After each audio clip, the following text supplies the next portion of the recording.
I'd like to call this meeting of the Water Quality Control Commission to begin. It's July 8th. It's a little after 9. First agenda item is a roll call. So Ms. Jones. Good morning, Commissioner Brankard. Are you present? Present. Thank you. Commissioner Barunda? Commissioner Candelaria? Commissioner Fry? Present. Commissioner Kenny? Commissioner Laney? Present. Commissioner Langer? Present. Commissioner McWilliams? Present. Commissioner Moander? I do know that he said he would be absent. Commissioner Patton? Here. Chair Thompson? Here. Commissioner Velasquez? Here. Commissioner Vigil? Here. Vice Chair Zemlich? Present. I'm going to circle back to the 3 that I didn't get an answer from. Commissioner Barunda, are you present? Commissioner Candelario? Commissioner Kenny? Present. Okay. Awesome. Thank you. Good morning. Mr. Chair, you have a quorum. Thank you. Thank you very much. Okay, second item on the agenda is approval of the agenda. I'd entertain a motion to approve the agenda. Commissioner Brankard, so moved. Commissioner Velasquez. Second. Second. Okay. Since we have people attending remotely, let's do these by roll call. So Ms. Jones. Very good. To approve this morning's agenda, Commissioner Brankard, how do you vote? Yes. Commissioner Fry? Yes. Commissioner Kenny? Yes. Commissioner Laney? Yes. Commissioner Langer? Yes. Commissioner McWilliams? Yes. Commissioner Patton? Yes. Chair Thompson? Yes. Commissioner Velasquez? Yes. Commissioner Vigil? Yes. Vice Chair Zemlich? Yes. Motion passes. The agenda is approved. Thank you. Third item on the agenda is approval of the minutes of our May 13th regular meeting and our May 28th special meeting. I know they were sent out a while back. I hope everybody's had a chance to read them. Any questions, comments? Chair Thompson, this is Commissioner Fry. Yes, ma'am. There was, let's see, this is on the 5:13 minutes, the very first one, where, I'm sorry, I'm having trouble finding it in here, where the 2 commissioners were introduced. I'm pretty sure that it was Commissioner Moander and not Commissioner Harms. I think you're right. That's the only comment I have. Thank you. Any other comments? Mr. Chairman, for the special meeting I attended and the record reflects that I was present. However, in the roll call votes to go in and out of executive session, I'm not represented there as a vote in the affirmative. I think that needs to be adjusted. I'd like to change. Thank you.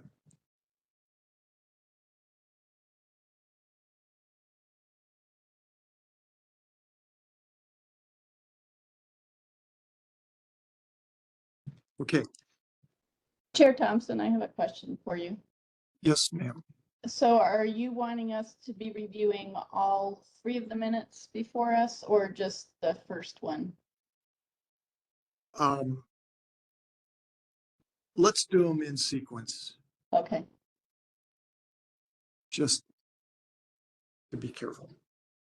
So I would entertain a motion to approve the minutes of May 13 with the suggested changes, corrections. This is Commissioner Fry, so moved. This is Commissioner Zemlich, Commissioner I Brankard, second. Yes. Okay, if, yeah, you call roll. Very good. To approve the minutes of May 13th as amended, Commissioner Brankard, your vote, Yes. and Commissioner Fry, Yes. Commissioner Kenny, Yes.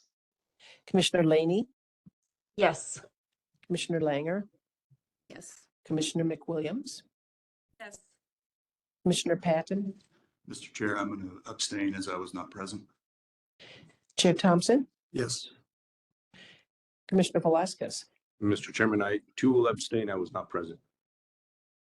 Commissioner Vehil, Yes. Vice Chair Zemlik. Yes. Motion to approve the May 13th minutes has passed. Okay, and now let's consider May 28th minutes, the special meeting. Looking for a motion to approve.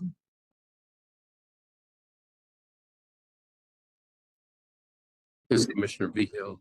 I would motion to approve the May 28th regular meeting minutes with the exceptions that were made. Commissioner Velasquez, second. Okay, ready to vote? Ms. Jones? Commissioner Brankard, how do you vote on the amended May 28th minutes? Yes. Thank you. Commissioner Fry, Yes. Commissioner Kenny, Yes. Commissioner Laney, Yes. Commissioner Langer, Abstain. I wasn't here. Commissioner McWilliams, Abstain. Commissioner Patton, I will abstain again as I was not present. Chair Thompson, Yes. Commissioner Velasquez, Yes. Commissioner Vehil, Yes. Vice Chair Zemlik. Yes. The motion passes. Okay, thank you. Agenda item number 4 is public comment. This is an opportunity for the public to provide general comments to the commission. We don't have any hearings before us, so we're not taking testimony of any kind. But, and we're going to limit the comments to 3 minutes per person. So is there anyone who would like to make comment? Yes, sir, please step to the front there and state your name, please. And for the record, spell it as well, just. Yes, my name is Carl Peterson. And that's spelled Carlpeterson.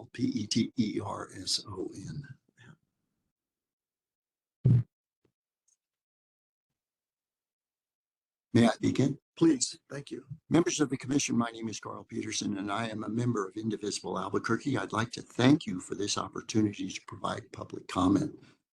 I feel the reuse rules drafted in May of this year successfully promoted the responsible handling of produced water and public safety. The regulations drafted by the commission were clear, concise, and well-reasoned. This was of particular importance in light of the toxicity associated with produced water and the volume of this toxic liquid being produced in New Mexico each year. The process to draft the reuse rules in May culminated an 18-month effort involving discussions, deliberations, and the review of technical evidence. It was therefore a surprise that the Water Alliance would propose a set of amendments 20 months into this process that drastically differs from the reuse rules drafted and approved by the Commission. The Water Alliance has produced a voluminous set of amendments that seems to be incomplete and unfinished. They lack basic descriptions of the science that will be employed to process the toxic fluid. They also lack a qualitative description of the treated produced water in its final form. The intent of the amendments seems to be more orientated towards creating a complex documentation process and not public safety. The amendments intentionally avoid any discussion on public safety with respect to surface disposal and industrial consumption. It is my hope that the Commission will reject the water amendments at this time. However, we know that Texas is in the process of completing advanced research on four project processes that could be useful for the future treatment of produced water: Oxy, Aquafortis, Sun Vapor, and Canales. If these processes prove out, specific rules for their utilization could be useful to New Mexico. Thank you for your attention and for this opportunity to speak. Thank you. Is there anyone else that would like to speak to the commission? But I would. My name is Ernie Cedabaka. I'm watching here. Okay, please state your name and you have 3 minutes. Okay, my name is Ernie Cedabaka. I'm the president and CEO of the Albuquerque Hispano Chamber of Commerce. Our mission is to promote economic development, to enhance economic opportunities, and to provide business and workforce education with an emphasis on the Hispanic and small business community in Albuquerque, New Mexico. And that's why I'm here today, because I believe water is a precious item to have, resource to have, and needs to be used correctly. And we believe that using produced water and not giving it to Texas is a big thing. We are very much requesting that this hearing is held in Jal, New Mexico, where it matters most. It ultimately fulfills House Bill 546, which aim is simple: to keep our precious fresh water for essential needs and drive economic development. And the law tells the commission to create rules that allow treated produced water to be safely reused, not just for oil and gas, but for things like road construction and even dust control. The New Mexico Produced Water Resource Consortium at New Mexico State has already made big strides in providing that produced water can be treated and reused safely. That research gives us the data and know-how to set world-class standards that balance economic opportunity and public safety. We're one of the most water-stressed states in the country. The governor's 50-year water action plan calls for us to expand water reuse, tap alternative sources, and push forward on new water technologies. Safely reusing produced water helps us stretch our water budget, protect fresh supplies, and build resilience against drought. Every day, New Mexico sends over 3 million barrels of produced water to Texas. Texas is getting ready to treat, reuse, and even discharge that water, using it to their benefit, not ours. If we don't act, we lose both water and our leadership position in this field. We urge the commission to set this matter for a hearing, to hold the hearing in JAL. It's essential that local communities, landowners, farm owners, and businesses help shape the rules that will govern their water future. Thank you.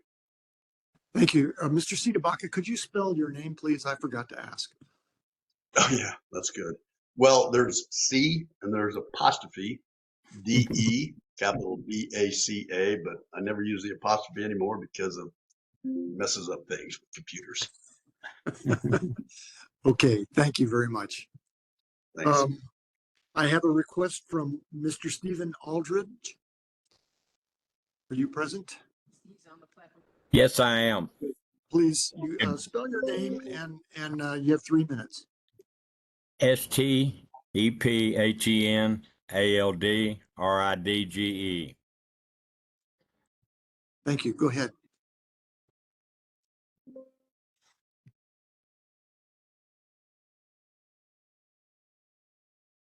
Mr. Aldridge, go ahead.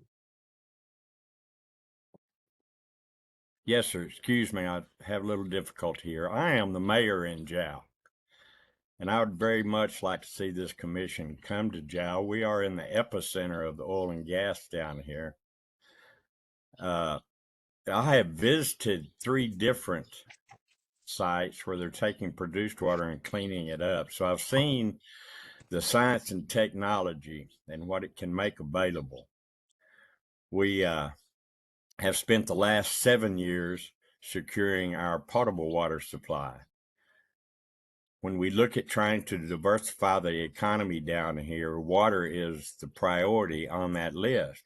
Without water, then we can't really begin to try to diversify our economy. As a city, by ordinance, we do not sell fresh water to oil and gas.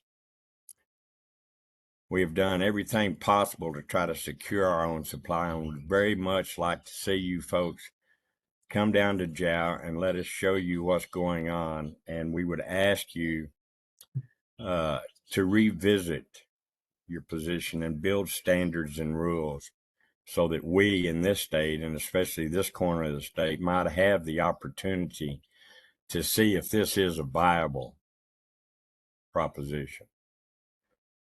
Thank you for your time this morning. Thank you, Mayor. Is there anyone else on, first of all, is there anyone else in here in person that would like to speak? Is there anyone else on the WebEx platform? Two raised hands. I don't see a name. There's a Alejandra. Alejandra, please state your name, spell it, and then you've got 3 minutes. Thank you. My name is Alejandria Lyons. My first name Alejandria, Lyons, Lyons. I am the coalition coordinator for New Mexico No Fault Solutions. Also a resident here in Albuquerque. Come from a semi-rural now community in Los Lunas down in Peralta. And I just wanted to first thank you all because our coalition, along with folks from Defend NM Water, have been working hard with you for the last 15 months. I want to thank you for your work on securing the public interest, law, and science. And I think that 15 months ago, we agreed to not let produced water into our communities, and that the science, and we agreed that the science was not there at this time. And I am a little disheartened because the group that is filing this petition today had an opportunity to be a part of that process with us. And I think that if the tables were turned around, if our groups had just filed this petition, they'd be in a similar spot, right? NMOGA would be saying that similar thing to us, that we had many chances to appeal and be a part of this process. And this is how democracy works. And I think that we are all in a state right now where we want to protect not only the public interest, but also our political processes. And so I just wanted to say, I really hope that you guys take the consideration of the community members who came to the WQCC's time. Many of us don't live in Santa Fe. Some people even came from the Permian as well. And folks came from the Four Corners, indigenous folks, frontline people. And I really hope that you consider their voices as this petition comes in front of you to supersede the process. I know that you guys have our best interest in mind, the interest of water, the lifeblood of this state.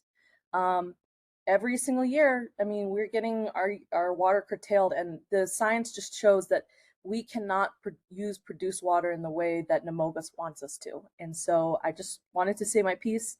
Thank you all for your hard work, and I know you'll do the right thing. Thank you. Thank you, Ms. Lyons. I don't see any other hands up.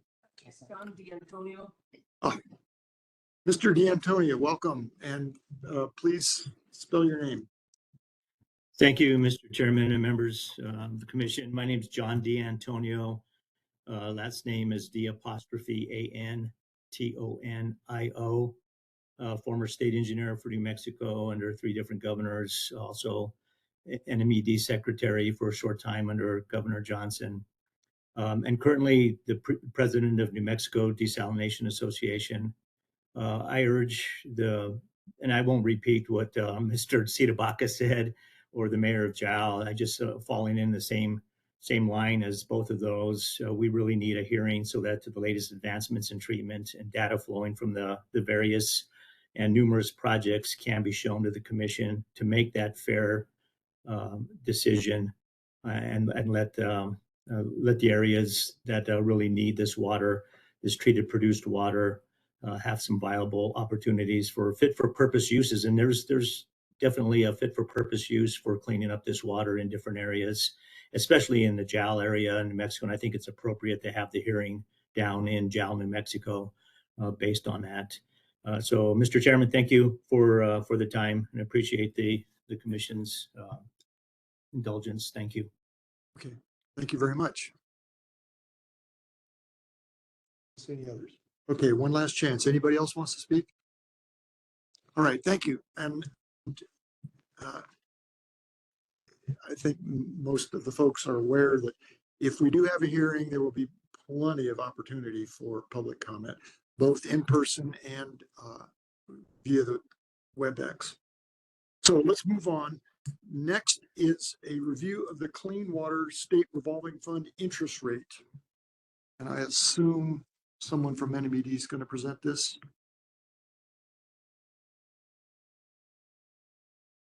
Okay, seeing nobody stepping forward, let's move on. Is that okay with everybody? Next Chair is Thompson. yes, ma'am, sir. Mr. Hey, Kenny. Chair Thompson. It's Commissioner Kenny here. I wanted I wasn't going to explain the matter on behalf of NMED. I just wanted to take a point of order and let the commission know that with respect to the Clean Water State Revolving Fund loan, so this is just some information, that as folks may know, the president's budget has not been finalized, and the revolving loan fund program, including the one before us today, is proposed to be cut significantly. And I want to just state that both from my role in the agency as well as on the WQCC, that it may be worthwhile for the department to come back to the WQCC at some point after the president's budget is set and talk about, once Congress approves the federal budget, where the Clean Water Revolving Fund loan is in terms of its funding level and whether the interest rate the department is bringing forward makes sense, considering it is not fully revolving in the way other states are revolving their loan programs with this low interest rate, and a loan interest rate hike may be in order and necessary to meet EPA standards for ensuring the fund is revolving. Plus, when we look at the utilization of the Clean Water State Revolving program in New Mexico, we are close to a decade behind other states in its utilization rate. So we're both signaling in New Mexico that the interest rate is low, the loan is not, the program is not really revolving, and the utilization rate is one that has caught EPA's eye nationally to indicate that it's not working as well in New Mexico. So while I'm not in any way suggesting we take any different course of action, and I do support what's going on with NMED's proposal, I think it's a point of order that we come back to this after the federal budget is set and evaluate if this is the best policy we're adopting, or I should say, best policy in the state for this program. So that's all I wanted to share with the commission about the Clean Water State Revolving Fund program. Thank you. Thank you. Any questions or comments? I've had a little bit of experience, some recent experience even with some of the state funding opportunities, and it is unfortunate that we don't take more advantage of them because they really help the little communities. Okay, let's move on to the utility operator appointments. And Jen Olson. I'm online, Commissioner. Yeah. Okay. Can you hear me? Yes. And what we have done in the past, and I believe I would like to follow that as well, as we've, for purposes of hearing utility operator appointments, we've invited a member of the utility operator board to serve on the commission as a commissioner for this one agenda item. It's actually 2 board members according to 61-33-4C. And we'd like to ask you to appoint Craig Byers and Sydney Hoke, who are both available online to vote with the commission on this issue today. Great. 2 would be better. That's fine. Okay, so thank you. The 2 members you're proposing are Sydney Hoke and who's the other one? Craig. Craig Olson? Craig Byers. Craig Byers, okay. Does anybody on the commission have any concerns about that? Mr. Chair, there's a member of the audience who had his hand up, I believe. Yes. Related.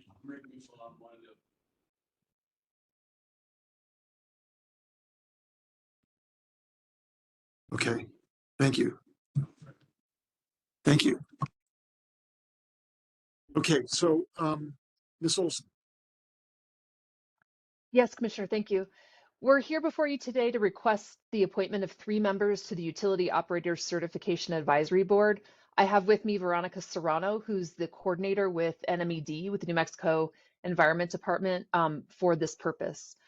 Under New Mexico Statute 61-33-4C, the Commission shall appoint a 7-member board from certified operators to function with the Commission to establish qualifications of operators, classify public water supply systems and public wastewater facilities, adopt rules, and advise the Department on the administration of the Utility Operators Certification Act. There's no established process in the statute or regulation regarding the appointment of board members.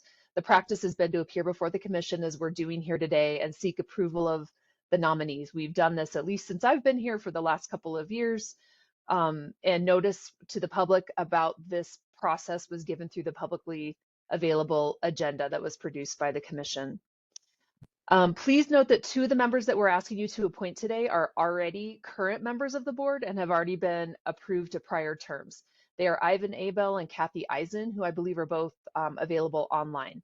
They've been successful and valued members of the board, and we're asking for a renewal of their terms. We're also asking you to appoint as the 3rd person, Michael Alvarez, and Mr. Alvarez, if I'm butchering your name, I apologize, to the board. He's a new nominee that we're excited to present to the Commission and hopefully to add to the board today. We provided resumes for each of these individuals already to the Office of Public Facilitation, and I understand that those have been provided to the commissioners. With the Commission's permission, I would ask Ms. Serrano from NMED to address the Commission directly regarding these 3 nominees and their qualifications. Yes, Commissioners. please, Ms. Serrano, go ahead. Chair, Commissioners, good morning. The Commission has been provided letters of interest and resumes of the proposed candidates. I would like to take the time to introduce you to the proposed candidates. First, I would like to introduce Ivan Abel. Mr. Abel is the City of Carlsbad Utilities Director. He has been in the water and wastewater field for 30 years and currently holds a wastewater systems and wastewater systems 4 certifications. Mr. Abel has served on the board for 11 years. Next, I would like to introduce Kathy Eisen. Mrs. Eisen is a small water and wastewater consultant, owner of Walking Water Consulting. She has been in the water and wastewater field for 26 years and holds a Water Systems 4 and a Wastewater Systems 4 certifications. Ms. Eisen has served on the board for 17 years. Finally, I would like to introduce Michael Alvidrez. Mr. Alvidrez is president of Alvidrez Water Operations and Consulting Business, which manages water systems operations, serving as subject matter expert for Indian Health Services, trainer for Intertribal Council, RCAC, United South and Eastern Tribes, EPA trainer for Navajo Nation, and trainer for NM Wastewater and NM Rural Water Associations. He has been in the water and wastewater field for 44 years and currently holds a Water Systems 4 and a Wastewater Systems 3 certifications. Mr. Alvidrez is a new appointment to the board. Okay, thank you. I'd like to give each of the nominees an opportunity to just introduce themselves. So, Mr. Abel, could you just, say a few words about yourself and what you hope to accomplish by serving on the board? Well, to continue to accomplish since you've been on for a while. Thank you, Chairman, board members, commissioners. My name is Ivan Abel. I've been with the City of Carlsbad for about 29 years. I'm a graduate of NMED, the Doñana branch, and have been striving to revamp some of the regulations regarding operator certification and trying to bring us back around to where we need to be for certification levels of all our operators. Currently, we're trying to bring more operators into the field. We're a dying breed. And like I say, we're trying to get everybody up where we need to have them. Thank you. Thank you. Ms. Eisen. Good morning, Mr. Chairman and Commissioners. I wish to be there in person today, but I just couldn't get up to Santa Fe. But really appreciate working directly with you, working with the New Mexico Environmental Department, working with all the utility operators. As Veronica said, I've been in the industry for 26 years. I have operated numerous systems, done aquifer mapping, worked with one of your previous commissioners, Stacy Timmons. Very much still involved in the water wastewater industry professionally and at the county level also. And, as Ivan said, we're really at this point, working towards, we need to go back and revisit our regulations, expand, we're getting into reuse. We're looking at apprenticeship programs, trying to bring more operators in, really doing a lot of things to advance the program. And I really want to thank Joe Martinez and Tanya Trujillo for holding our program together over the last year. We've had actually since COVID had a lot of challenges, and the program's been strong. We've made a lot of advancements, and we're looking forward to the next steps in these coming years. So really appreciate. I've been the chair for years, and really happy and proud to be a part of this whole process. So thank you all. Thank you, Ms. Eisen. And Mr. Alvitras.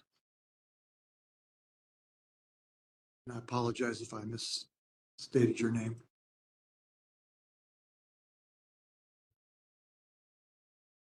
Are you still here?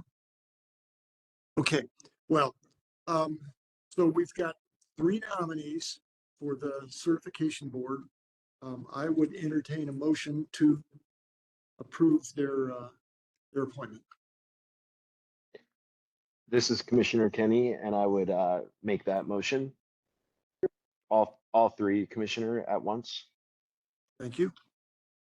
This is Commissioner Fry. I'll second. Okay, it's been moved and seconded. Further discussion? Okay, Ms. Jones, would you call the roll, and please be sure to include Ms. Hope and Mr. Byers in that roll call. Will do. For the utility operator appointments, Commissioner Brankert, how do you vote? Yes. Commissioner Fry? Yes. Commissioner Kenny? Yes. Commissioner Laney? Yes. Commissioner Langer? Yes. Commissioner McWilliams? Yes. Commissioner Patton? Yes. Chair Thompson? Yes. Commissioner Velasquez? Yes. Commissioner Vehil? Yes. Vice Chair Zemlik? Mr. Byers? Yes. Ms. Hope? Yes. Pardon me, Mr. Hoke. The motion passes.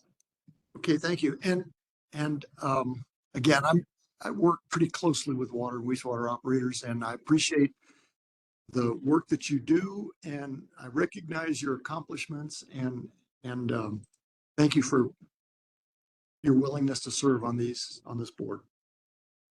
Thank you, Commissioner. We will submit an order later today for the commission's execution. Thank you. Thank you. Okay, are you ready to move on? We go to agenda item 7, which is WQCC 25-28R, the petition to amend 20.6.497 NMAC to modify the designated use of the Tahara soil in southern Albuquerque.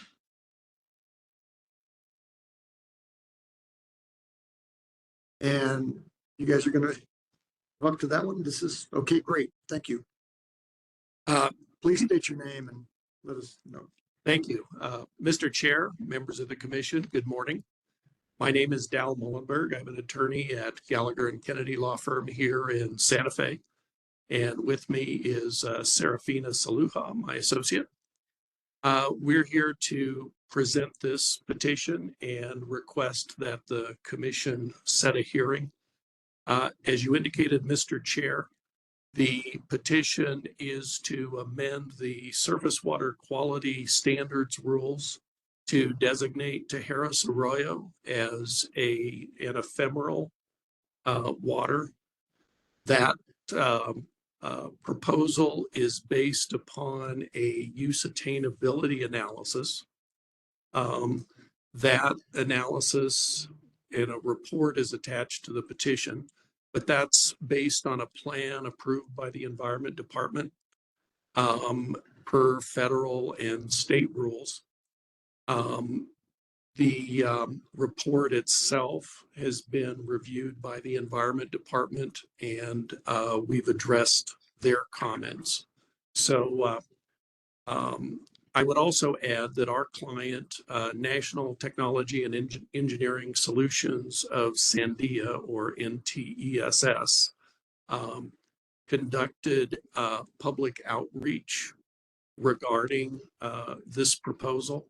That included a public notice that was widely disseminated, providing an opportunity to review the report and the proposal with those that information being made available on the web. The public notices invited written comments, and there was also a public meeting in Albuquerque on this. Based on that outreach, there were no comments received and no opposition to this proposal.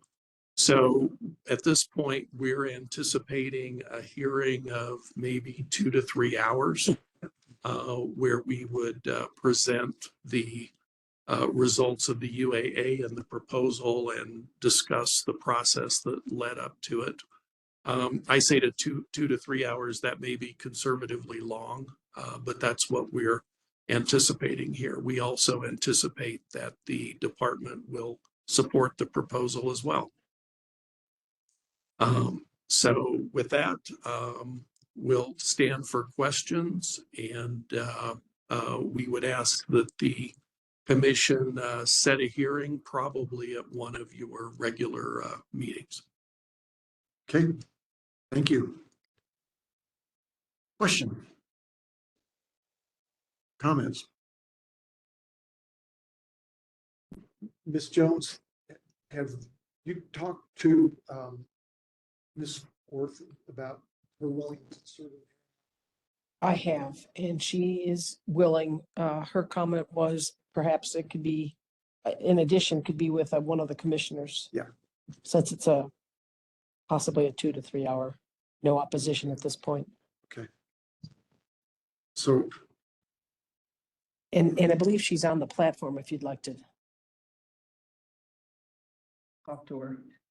Ms. Orth, are you willing to serve as a hearing officer on this Yes. agenda item? Yes, Mr. Chair, I am certainly willing.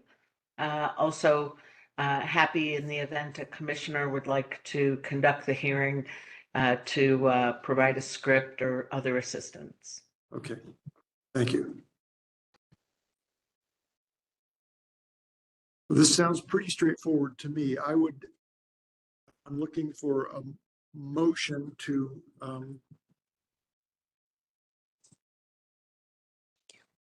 approve the request for hearings, and as a commission chair, I'll find a hearing officer.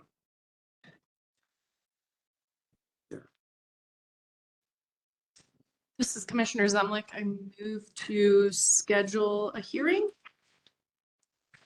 in this matter. Let's this would be to approve the request for a hearing. Okay, so I move to approve the request for a hearing.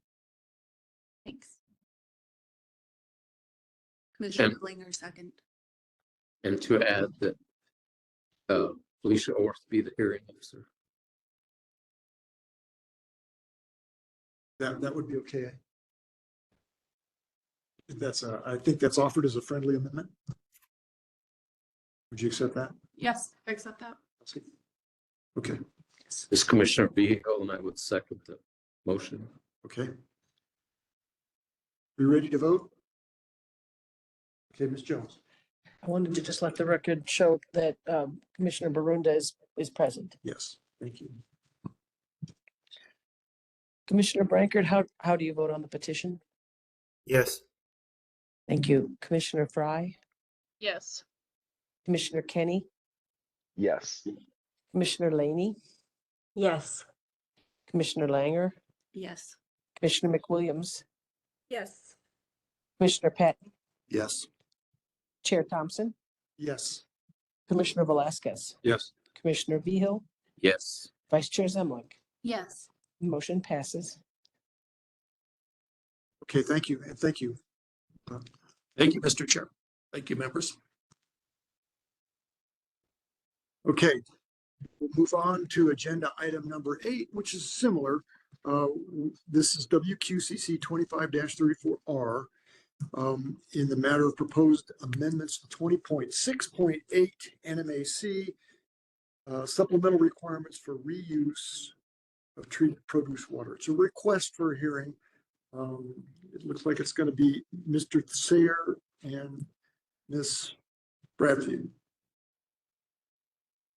Go ahead, please. And please state your name. And yeah, Mr. Chair, members of the commission, my name is Matthias Sayer. It's Mathias. Myself, along with Co-Counsel Jennifer Bradfield from Bradfield Sayer Legal and Consulting, represent the Water Alliance in this petition. The Water Alliance, just for a bit of background, is a coalition of various water stakeholders, including agricultural stakeholders, some municipalities, water treatment providers, engineering firms, as well as water resource specialists. Initially, I would like to just mention regarding the Water Alliance's role and participation in this big picture issue of treated produced water. And there's been some mention that perhaps the Water Alliance has perhaps missed its moment or missed the moment to engage in this conversation. I think it's worth noting that members of the Alliance have been anxiously and vigorously engaged in the conversation regarding produced water and its potential for treatment and reuse for nearly a decade. That being said, and our members, many of our members participated in some of the advisory and other working groups that the Environment Department convened. That being said, the Water Alliance itself is not yet a year old. And so the Alliance itself as an organization was not capable of entering as a party in 2384, the last rulemaking on produced water.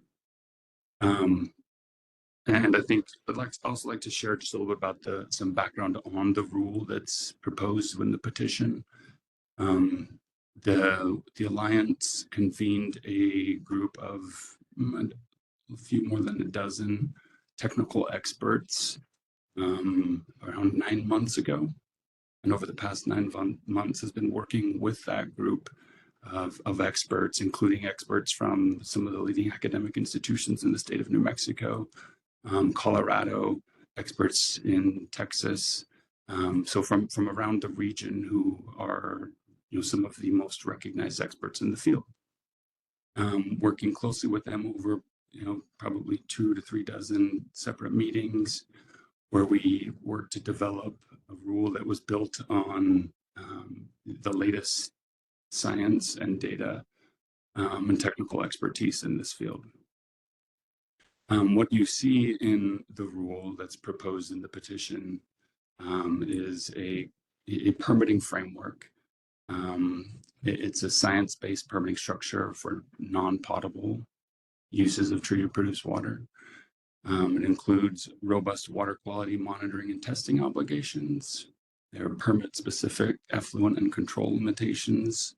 There are strict financial assurance and closure requirements, as well as statutory public transparency and participation obligations. There's been some comment that perhaps the rule shirks consideration of public safety. It does not. the bulk of the time that was spent developing the draft rule was spent focusing on that particular issue.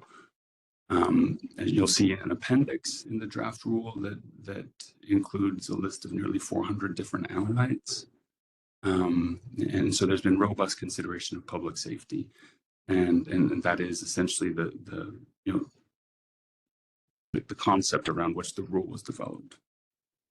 In the petition,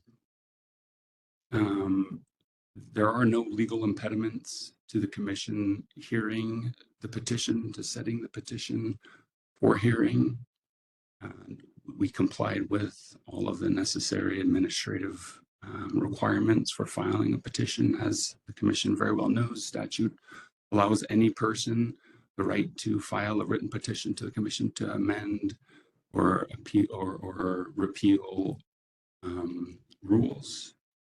I think the question to the commission is one of value. And what is the value of the petition in the context of this issue? And I think it's also fair to state, based on the commission's recent experience, that the rule in 2384 was not a comprehensive rule. It was not a comprehensive program for the use of treated produced water. As initially proposed, it was a prohibitory rule to prohibit the use of treated produced water, absent a permit. What you have in front of you is a petition with a rule that lays out a comprehensive permitting program. There's 30 pages of rule plus 15 pages of appendix. It's a comprehensive rule. I think the commission also knows that there were experts willing and interested in participating in the last matter who were excluded from participating. They weren't just any experts. They're not just the leaders in New Mexico, but they are national, if not global, leaders in the issue of treated produced water. So in the context of presenting this petition, the proposed rule, we would introduce evidence and testimony that the commission has not yet heard. Ultimately, our request is that you set this matter for a hearing, that hearing be set in Jal, New Mexico. It's not entirely unheard of that this commission hear matters in localities outside of Santa Fe, but it's slightly out of the ordinary.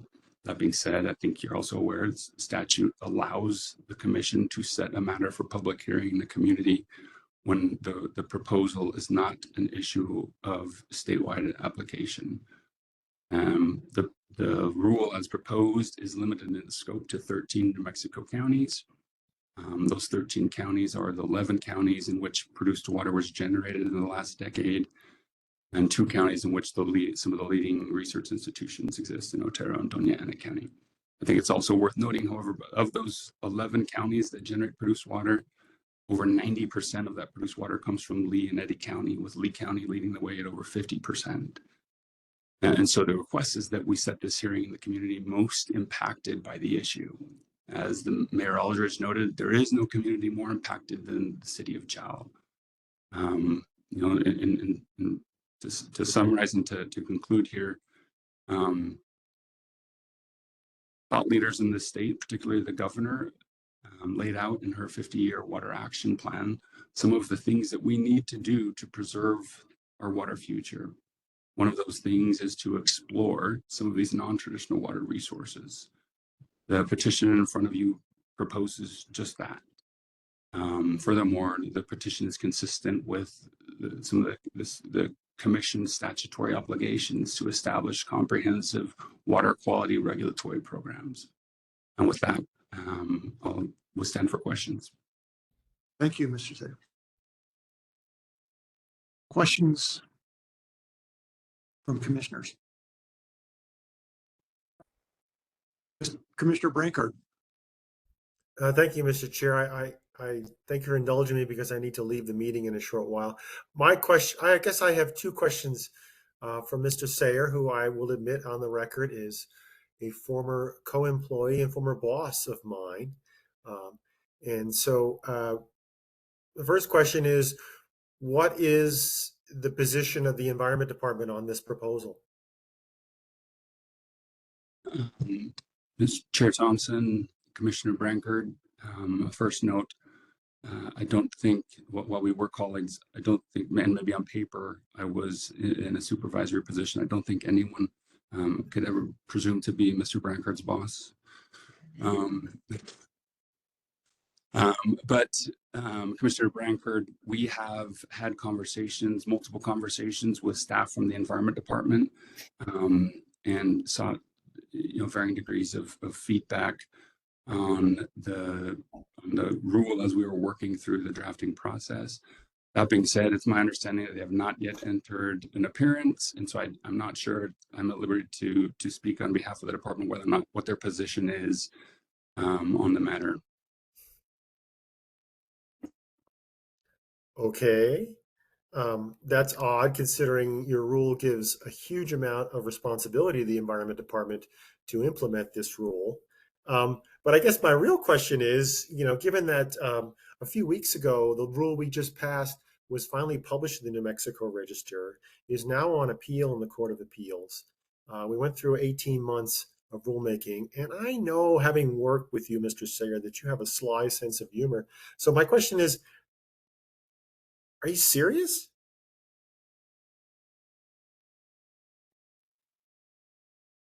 I was waiting to see if there was another follow-up to that I question. mean, I know, today in today's world, nobody knows when somebody's being serious. People say serious things and they later say it's a joke. So I'm puzzled. I'm really baffled by what we're doing here.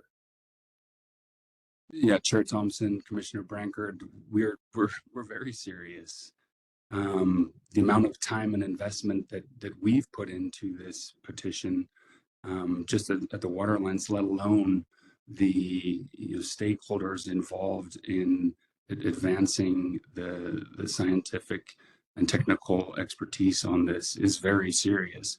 Having observed the proceedings in 2384, and then reviewed the transcripts, the filings, etc.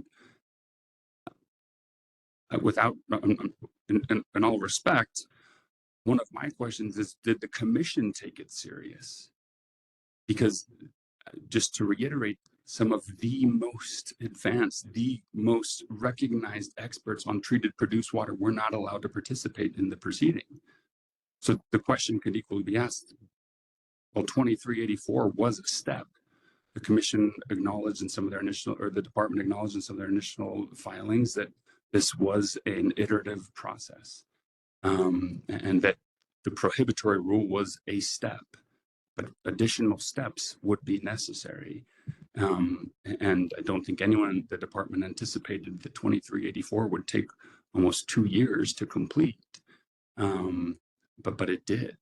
And there was science that was not included because, the scope of the rule was to prohibit versus allow the reuse of treated produced water.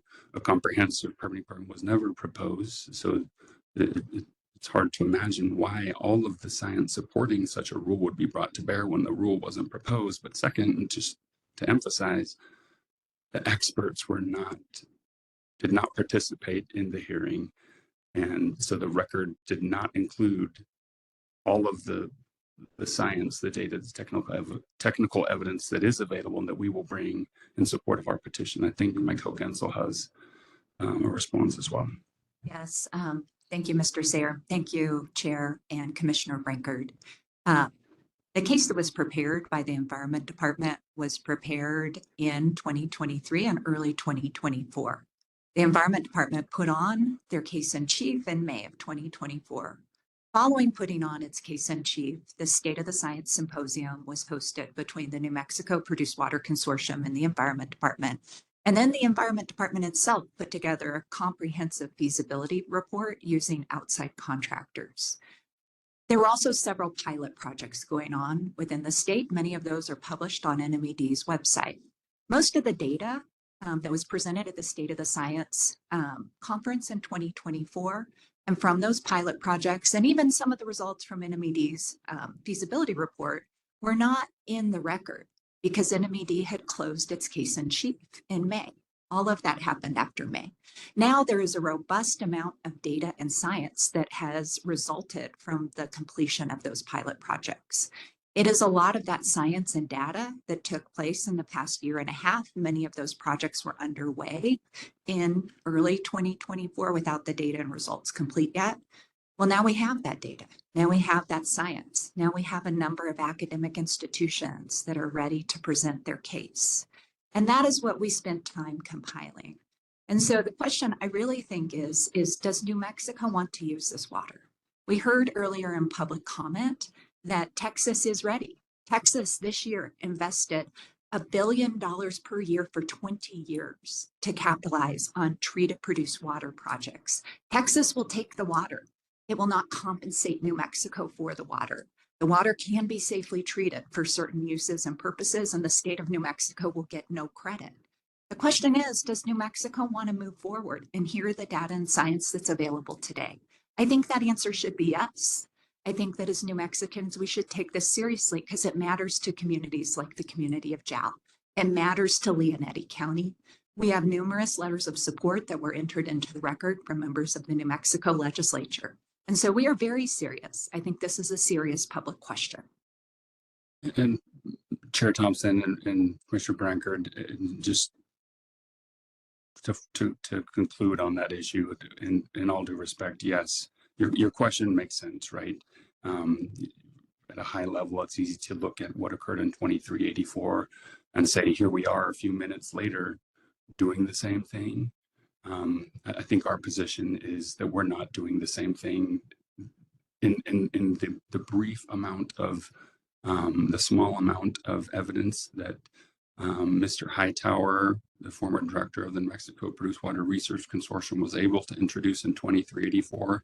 There was a statement in there that said that the data shows, and I'm paraphrasing here, overwhelmingly that produced water can be treated and reused at levels that are protective of human health and the environment. But then the experts who would be able to support that statement were not allowed to participate. And so that's not the whole reason why we're here, but that's one reason why we're here, because there is data, there is science that the commission has not yet heard.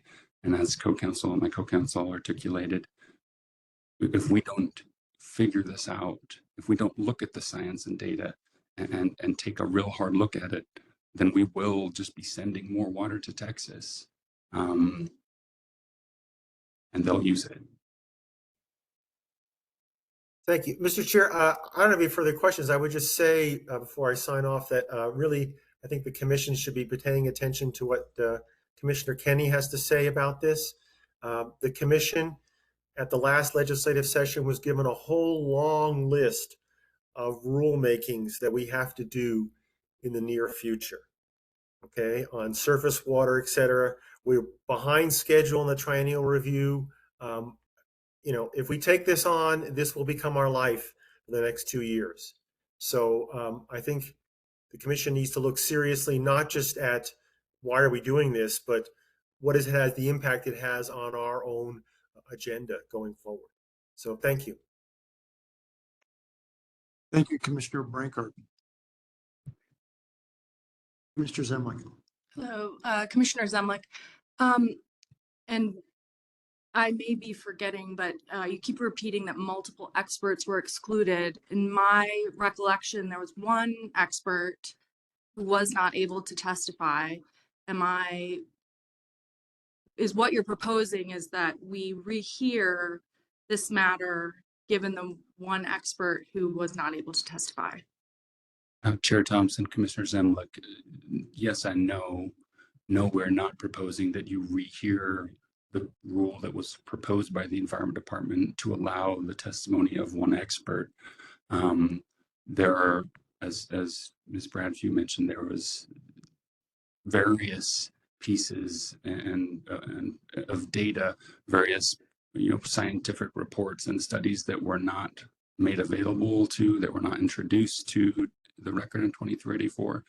But yes, there were specific experts who were not able to participate, in particular, Dr. Peju, Dr. Zhang, and others at NMSU who were part of the notice of intent that Mr. Hightower filed, but all of whom were ultimately not able to participate. So yes, they are some of the witnesses that we would be bringing in support of our petition, but those are not the only experts that we would be bringing in support of the petition.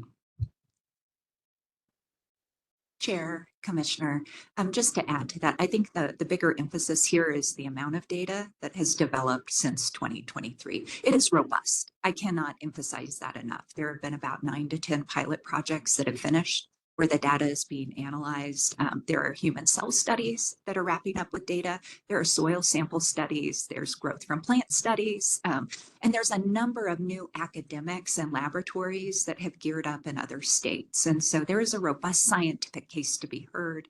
And I do believe that that was part of the commission's deliberations, was asking, when the science was going to be ready. And I think now the science is ready. There is a robust scientific case to be had. And we've worked with many of those scientists over the last 9 months. Okay, thank you. I just wanted to make the distinction between the two, which is one, the supposition that people were not allowed to participate versus the state of the science as two separate issues and not to be confused with one another. Thank you. Other questions? Chair Thompson, Yes. can you Commissioner Finney. can you hear me all right? Yes. So a couple points that I'd just like to make with regard to some of the comments that Commissioner Brankard made and the good distinction that was just made by my fellow commissioner regarding the state of the science versus the state of, allowing experts to participate.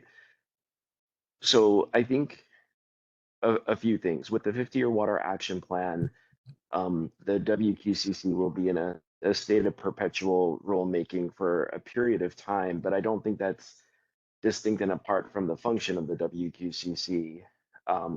Just because there's a juggernaut of rulemaking coming down or coming into the future doesn't mean that petitions like this should be discounted in terms of both adding to the workload, but also meeting the moment where reconciliation of the 50-year water action plan with the science and technology that's been developed both in state and around the country both need to be recognized. So I get that point of the workload issue, very much so, but at the same time, I don't think that in and of itself is conclusive as to why the sequence shouldn't constantly be adjusted based on the needs of the state of New Mexico. I think the other point that I was going to make is I see the matter of the rules that have been adopted as separate and apart from the rules that are being proposed, in the sense that the rules that were adopted have now triggered certain impacts, if you will, by industry that could be unintended consequences related to the treatment and discharge of produced water. In other words, we may see produced water either being moved in unanticipated ways or treatment technologies being deployed in New Mexico or Texas with discharges to what we would consider, the New Mexico side of the Pecos or the Texas side of the Pecos.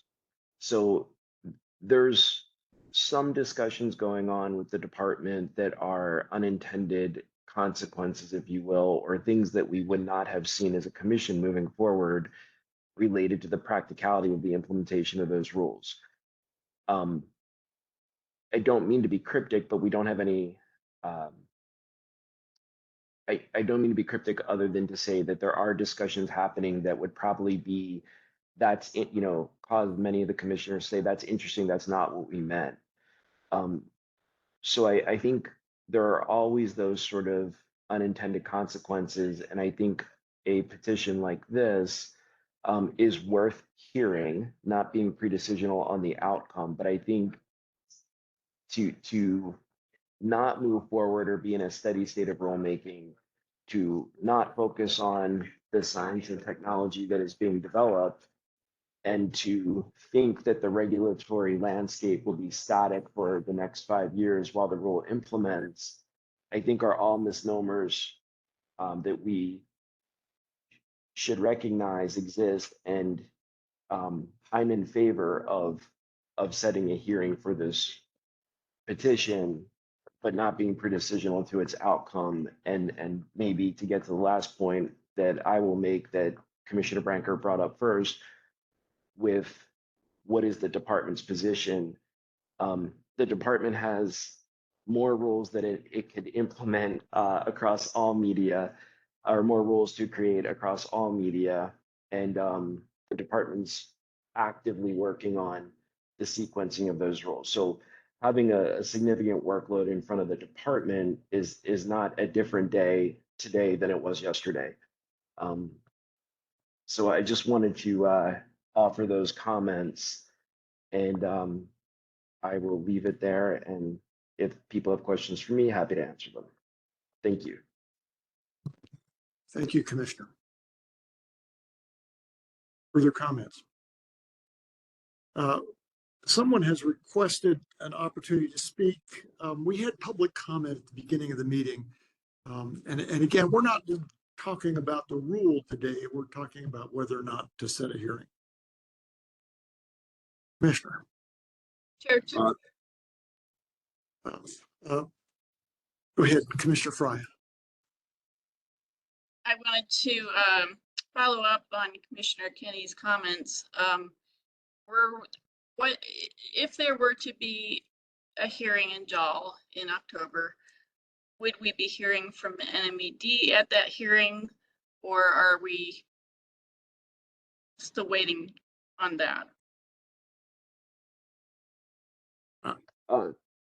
Commissioner, I think if you're asking will NMED enter a petition, I think the answer is we don't know yet. But certainly, as a commissioner myself, depending upon AG advice and what the department does as a whole, I think you will get either a commissioner representing a department that hasn't petitioned, or the department petitioning. Thank you. Does that answer your Yes. question? Most definitely. Thank you. All right. Commissioner Velasco. Thank you, Chairman.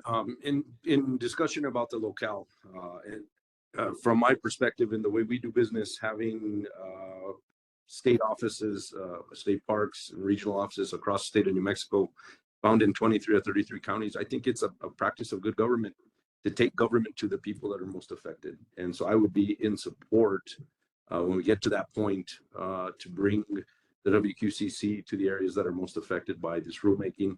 It's a practice that I apply in my role as the director of New Mexico State Parks. Thank you, Mr. Chairman. Thank you.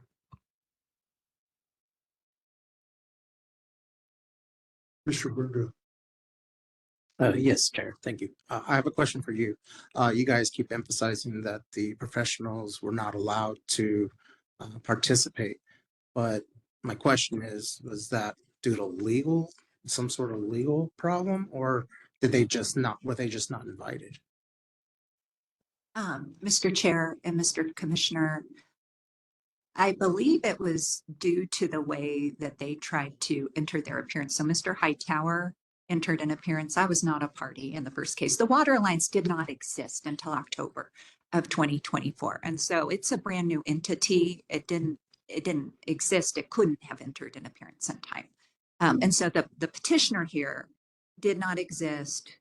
Later, groups formed and compiled their science and their engineering expertise. The experts that I believe my co-counsel was talking about, they tried to appear through Mr. Hightower, and I think there was complexity in the way they tried to appear. That does not take away from the fact that they do have scientific evidence to present in support of this petition. But this petition is materially different from the last petition. It really does focus on use. It focuses on permitting. It focuses on water characterization. It focuses on other rules developed in California recently for looking at wastewater systems that are some of the most robust in the nation. It looks at state-of-the-art science in water reuse. And so I really challenge this commission to hear the scientific case. Chair Thompson, and this is a question for the commission. Aside from the state of the science, a huge part of what we heard was the administrative burden for the Environment Department. So my question is, if we don't know that the Environment Department is going to participate, at what level they're going to participate, how do we evaluate that component of the rulemaking that we just did? To open it up, it was not just, to be clear, it was not just about the state of the science. It was also about the department's administrative burden.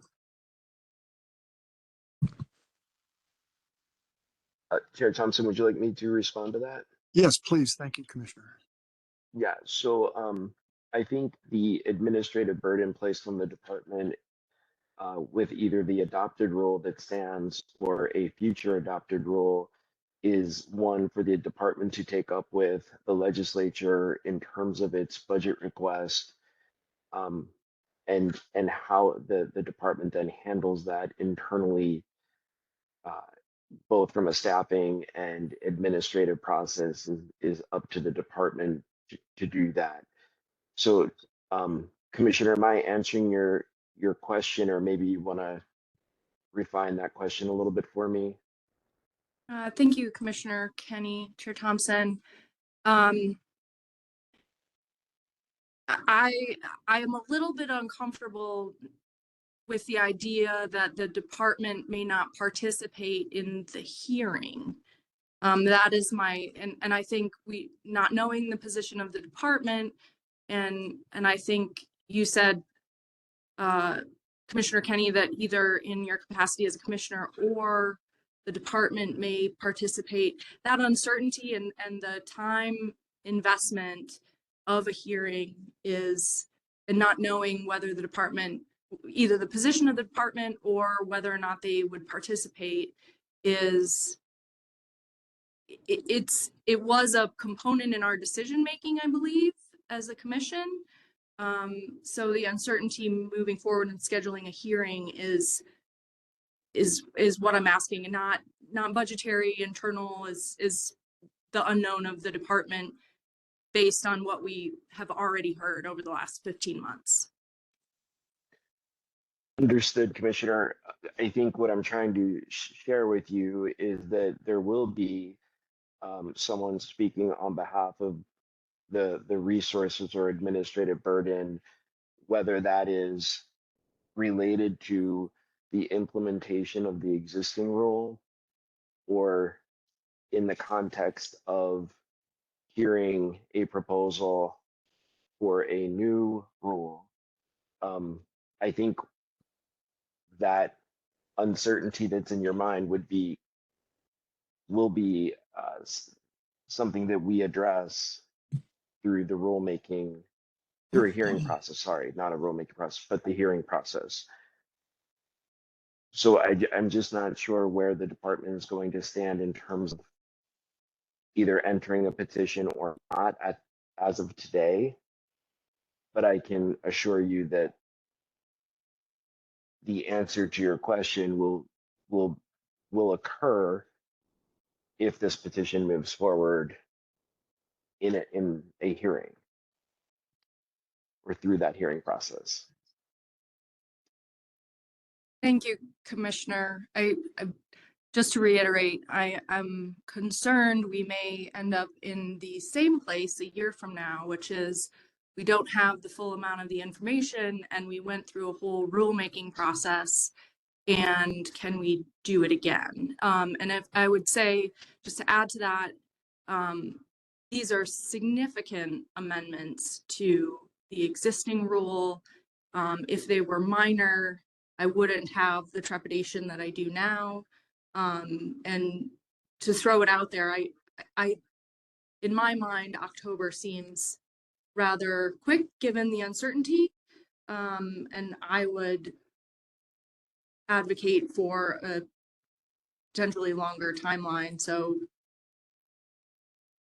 we're not in the same position a year from now or 18 months from now. Yeah, Commissioner or Chair Thompson and Commissioner, one other thing to point out, I think as the petitioners indicated, that the time it took for the last petition of the department to get through to where it is today was a significant amount of time where the science, technology, et cetera, changed. And I think that however we proceed, I think ensuring that a petition before the WQCC is heard in a timely manner such that the information that is presented and that we would be considering is relevant to the rule that's been proposed or the petition that's before us is important. Time is not our friend in terms of accepting a petition and then not bringing it to conclusion. In a field like this, in a technology like we're talking about, especially. Ms. Bradford. Mr. Chair, Commissioner, the Water Alliance has engaged with NMED staff on a few different occasions now. And so we have been getting feedback on the administrative burden, and we would plan to present testimony to that fact. I do understand the desire to hear from the department themselves, but I would not be surprised if there is expert testimony from the department during this case. We do not have that commitment yet from the department, but we have been actively engaging with them to get their feedback on the rule and the administrative burden. And so far our interactions have been very positive with the department, but I don't want to leave this commission with the impression that this is the first time NMED has seen these ideas or these concepts. We've been working through these concepts for about 9 months and have met a few different times with the Bureau staff. The other thing that I wanted to point to is there are factors, statutory factors that are laid out in the Water Quality Act that an agency that you guys are asked to consider when making rules. The section is 74-6-4 subpart F. And the administrative burden on the agency is not actually one of the factors that's specifically listed. I do understand that oftentimes it is an important factor, but really the Water Quality Act focuses more on the character and degree with health, welfare, and the environment and property, public interest, including social and economic value of the sources of the water, technical practicability and reasonableness for reducing or eliminating contaminants from water, successive uses, including domestic, commercial, industrial, pastoral, agricultural, wildlife uses, the feasibility of the user or subsequent user to treat the water, property rights, and custom uses, and then federal water quality requirements. And so those are the factors that the statute lists is emphasizing, understanding that there is an agency that needs to implement.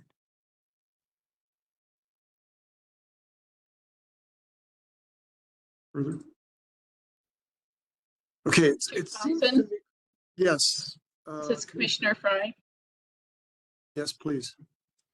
I think it would be very interesting, I think, for the commission to have a hearing in JAL in that community, probably one of the most affected communities by these types of rules. I am concerned, though, without commitment from NMED to present there. I mean, right now we're just getting a maybe. Without that commitment, I'm not sure I see the point of having a hearing without them. And that's not just based on their administrative load. Should the proposals become a rule, but just to see their thoughts about what's being recommended. Thank you. I believe we just heard from Commissioner Kenny that the NMED will participate in the hearing. Commissioner Kenny, is that a misstatement of your previous comment? Chair Thompson, no, that is correct. That's what I'm trying to convey, is that NMED will participate, and whether that is as a petitioner or in another capacity. I think these questions will be answered based on the rule that has been included in the petition.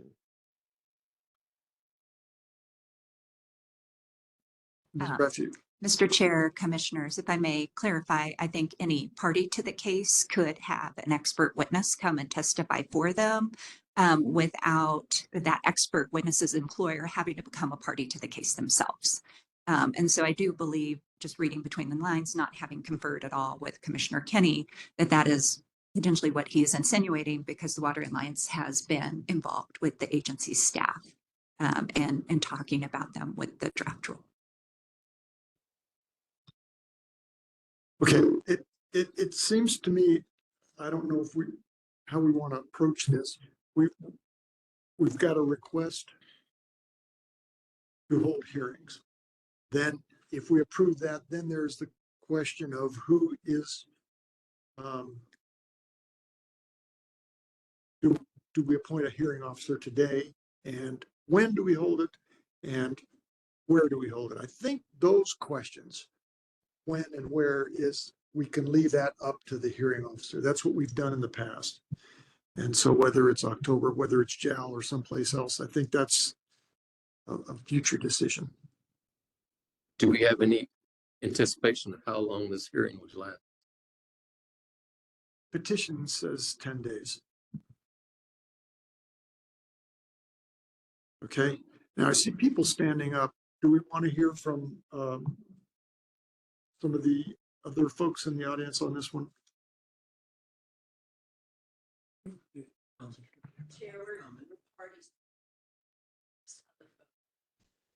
Okay, go ahead, Ms. Fox.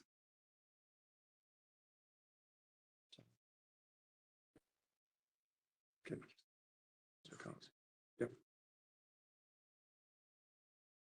Okay. All right. So I've a few moments ago, I said we were not taking public comment, but the person that requested is a party to the person that was online is a party to the petition. So let's go ahead, Ms. Fox. Identify yourself, please. Thank you, Chair, Commissioners. My name is Tanis Fox, and I represent Western Environmental Law Center. In this proceeding, it is common practice before the Commission and certainly courts to allow all parties to a proceeding to participate. The petitioner requests a hearing on a rule that would allow discharge of treated produced water to New Mexico surface and groundwaters.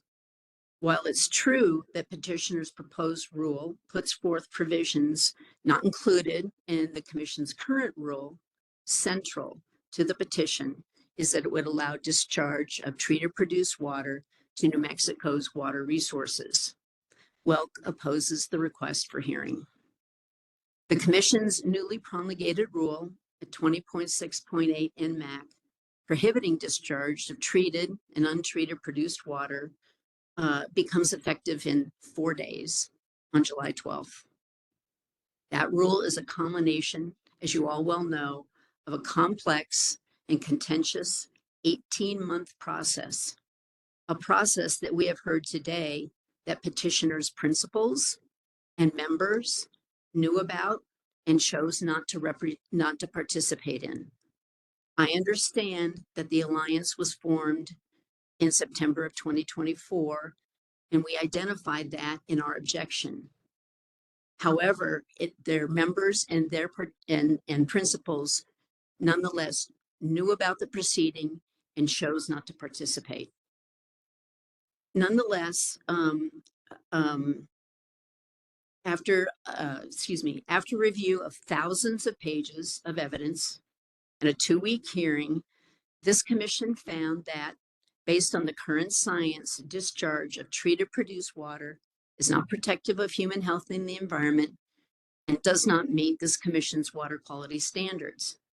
The commission also found that the science is evolving and fashioned a balanced and reasonable rule that 1, prohibits discharge of treated and untreated produced water, allows the research to move forward with non-discharging pilot projects, and 3, sunsets in 5 years' time so that the efficacy and safety of treating produced water can be reevaluated within a reasonable period. There's nothing in the Commission's findings that since May, the science will have changed so dramatically that discharge of produced water is safe in 3 months' time when the petitioner requests that the hearing be held. According to the petitioner in its response to our objections, it has new evidence, and it cites to 2 pieces of new evidence. One, a November 2024 NMED feasibility study on produced water, and second, a symposium held in June of last year in between when the hearings were actually held. There is no indication in their response exactly what information from the feasibility study or the symposium is so critical that it would make a difference in the Commission's deliberations of 2 months ago. In fact, the evidence, whatever the evidence is in the one study and the one symposium, NMED chose not to try to attempt to get it into the record before the hearing record closed. What is likely true is that new information, both supporting and not supporting discharge, is likely to come into the public sphere over the next months and years. The Commission should not rehold a hearing that was just held based on one paper or one symposium. Instead, the Commission has set an appropriate time frame for reconsideration based on new information on issues that were fully vetted before the Commission. Petitioner also claims that evidence was somehow improperly excluded from the prior hearing. That is just not true, and I think everybody who sat through the hearing understands that. First, it's obvious that if the petitioner or its principals and members wanted to introduce evidence in that proceeding or object to evidence that was coming in a proceeding, they should have participated in the proceeding. Second, if there were error made in that proceeding, the remedy is through an appeal to the New Mexico Court of Appeals, which NMOGA has undertaken. Third, the petitioner is misinformed about what evidence was admitted and excluded. While my clients, Amigos Bravos and Sierra Club, moved to exclude certain exhibits that NMOGA introduced in its rebuttal testimony because they had not referred to those exhibits in their rebuttal testimony, all those exhibits were ultimately admitted by the hearing officer, you might recall. The only exclusion in the evidentiary proceeding in the hearing was the exclusion of Dr. Pei, because she didn't comply with the rules and she wanted to present testimony after the time for filing direct testimony and after the time for filing rebuttal testimony. So that denial was proper and legal. And again, if they wanted to participate in that proceeding and try to make evidentiary objections, they should have done so. One thing that hasn't been discussed heretofore that's in our objections is the fact that under the Water Quality Act, an advisory committee must be established prior to any rulemaking by the Commission on rules that affect specific industries. That was a 2003 amendment to the Water Quality Act that some people may recall was at the request of industry, that the legislature put that in.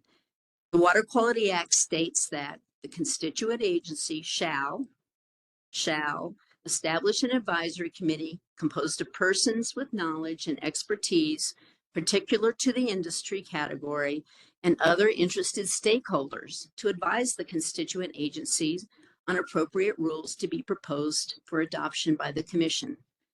The water quality requirement for an advisory committee is mandatory. It doesn't matter who the petitioner is, whether it's the constituent agency, whether it's a third party petitioner. And given what we've heard from the Secretary of the Environment about the department's position or lack thereof, it seems all the more important that a stakeholder process required by the Act be put into place to advise the agency. Petitioner's suggestion that NMED's prior advisory committee that was convened for the rule that was just passed distorts the water quality's language and intent. The Alliance's petition is entirely new rulemaking and requires a new advisory committee process before any hearing can be held. And that advisory committee process is not perfunctory. It takes time and effort to organize, convene, and hold these proceedings, which in my experience are very helpful. It does not make sense to convene another knockdown, drag out rulemaking 4 days before the Commission's new rule goes into effect. What makes sense is to move forward in accordance with the framework carefully established by the Commission only 2 months ago, which is, for the meantime, prohibit discharge of treated produced water, allow the science to move forward through 9 non-discharging pilot projects, and come back to the Commission before 5 years' time with new proposals based on the evolving science. In the meantime, it behooves all parties and the Commission for interested parties to work together. NMED could establish an advisory committee in the meantime. Information could be shared among stakeholders, and stakeholders could try to find common ground. For these reasons and those set forth in our objection, we object to the request for hearing at this time. Alternatively, if the Commission decides to move forward with a hearing, it would be fundamentally unfair to hold a hearing in 3 months' time on a 50-plus page rule, especially for nonprofits like WELCS and NGOs we anticipate representing. Petitioner has given no reason for the urgency to hold a hearing on a petition that apparently took many, many months to prepare, at least 9 months, according to Ms. Bradfeud, to develop, as Mr. Sayer puts it, a comprehensive framework. A 3-month time period clearly does not give sufficient time to retain experts, develop direct testimony, develop rebuttal testimony, prepare for hearing. Therefore, we request that any hearing be held, not be held into the summer of 2026, and for the reasons set forth in our objection, that any hearing be held in Santa Fe. Thank you very much for your time and consideration of our views. Any questions of Ms. Fox? Okay. Mr. Weatherby, you still on? Yes, Mr. Chairman. Thank you very much. Can you hear me? Yes. Thanks very much for, I did file an entry this morning. The questions I have, I think need to be addressed is the proposed rule reflects some of the same intent of what was embraced in House Bill 311 called the Reclaimed Water Act, which was rejected by the legislature earlier this year. I believe it touches on some of the same points, and maybe they don't overlap entirely, but I think it's important to take that into consideration. Secondly, if there is going to be a hearing on this, I respect that people in JAL want to be able to be heard, but there are also 13 counties in total that are affected by this proposed rule as I read it, and correct me if I'm wrong. Many of them also have people who are concerned and people who would want to participate. And if the commission is going to hold a special hearing in JAL, I think it needs to treat the other communities, including some of the Native American communities outside of JAL, located in Rio Arriba County, in Sandoval, and San Juan, and some of the other places mentioned in this proposed rule change. They need to be able to have input as easily addressed by location. That's pretty much my concern, was access and whether this is premature given some of the things that have already been stated and trying to follow this. As a person who's a reporter, trying to follow this stuff and trying to inform the public with as much information about it from both sides is very difficult in the manner in which it's being rolled and kind of the zone being flooded, so to speak. So thank you very much, Mr. Chair and members of the commission. So, Mr. Weatherby, let me ask: are you a reporter or you are a petitioner in this hearing? I am under the rule. I am a person who has filed I've filed an appearance just as the rule provides. It can be any person, and I happen to also be a reporter. Okay, I appreciate the clarification. Thank you. We have someone else. I'm sorry. State your name and who you're with, please. Thank you, Mr. Chair. I'm Tim Davis with Wild Earth Guardians. We filed an objection to the petition as well, and I'm not going to reiterate the arguments that are in that objection, but I do want to bring up one point about something that we learned today, or maybe that we didn't learn today. We still do not know if the Environment Department will be a party if this petition for rulemaking is granted and we have a hearing. The reason that is important is the position of the Environment Department can only be considered if that position is evidence, if it is in the record. And that will only happen if the Environment Department staff is on the stand, they present direct testimony, they can be cross-examined, and we still do not know the answer to that question.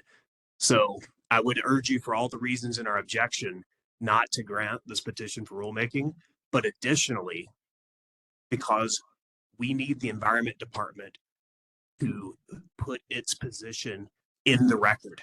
They need to take the stand and be subject to cross-examination. Thank you.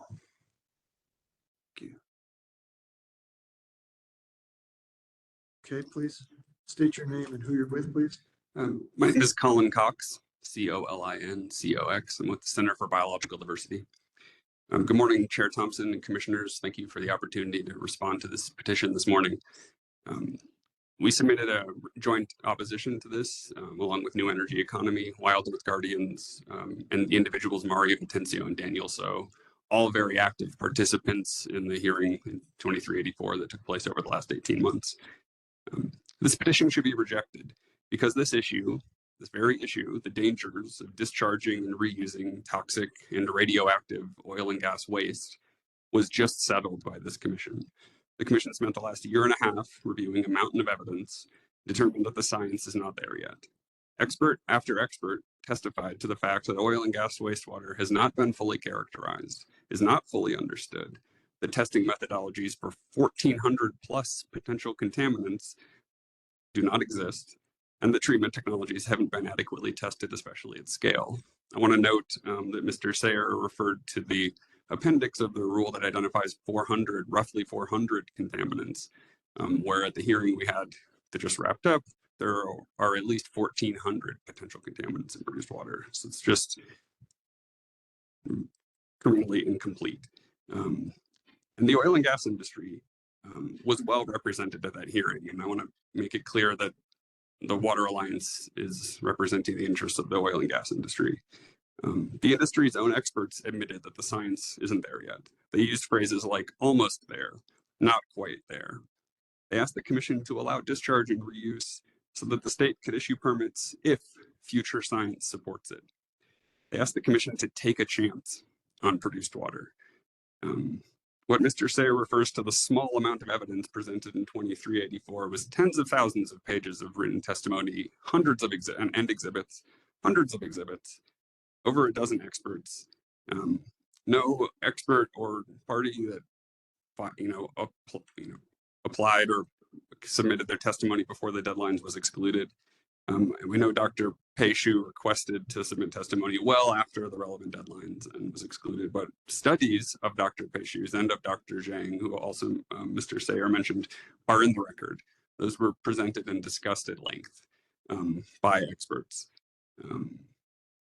The commission rightly rejected the oil industry's kind of dangerous speculation. It concluded that the discharge and reuse are not compatible with the commission's duty to protect human health and the environment. The Commission created a pilot project program to encourage research around this issue to see if reuse could be safe at some point in the future. And the Commission set a 2030 sunset date for the new rule. I know you all know all this and try to be brief. But that in sometime in 5 years, reassess this issue. 5 years. Now, 5 weeks later, and before a single pilot project has even begun under the system that the Commission just created, petitioners are asking the Commission to abandon its new rule and embrace an unsafe and unsupported approach to hazardous waste. The petition raises no new issues, presents no new facts that merit revisiting the Commission's decision. There's no science cited in the petition for why this needs to be reopened at this extremely early date. This is just entirely premature. The fact that NMED, apparently the petitioners have been having conversations with NMED about this rule and had feedback about this rule, and NMED is still unwilling to give a position on whether on the rule itself today.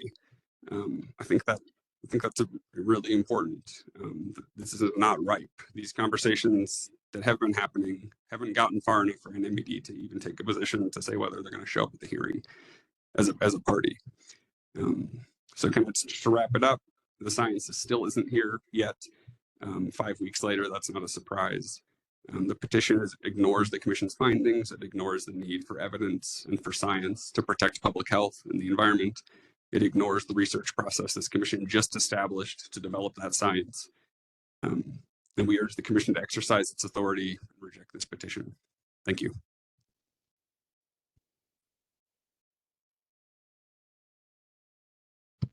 Mr. Chair, can we provide a brief response? Yeah.